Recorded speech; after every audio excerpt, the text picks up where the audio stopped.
që i kanë atë muar Rama kur ishte në opozit dhe pasaj i ktheu në klient vetët kur erdhin pushtet, kështu ka ndodhur me Nanon. Në Shqipëri ka gjithmonë një premtim i cili nuk mbahet mbrapa.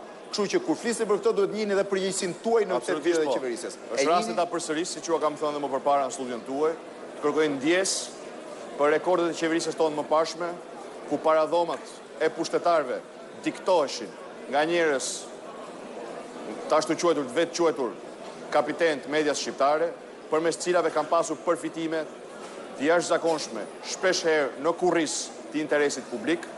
Është rasti të bëj autokritike në emër të Partisë Demokratike, edhe në emrin tim personal, po e filloj me mediat. Po e vazhdoj me bizneset, me oligarkët, dhe t'ju premtoj shqiptarëve se Partia Demokratike dhe Lulzim Basha ka mësuar nga këto të gabime dhe ne nuk do t'i përsërisim. As këta njerëz që rrinin paradhomat e pushtetit dhe as oligarkët nuk do të ndikojnë vendimarrjen e ardhshme të qeverisë së Partisë Demokratike që do dalë me votën e lirë. Si kjo rregullohet me rregulla, kjo nuk rregullohet me fjalë.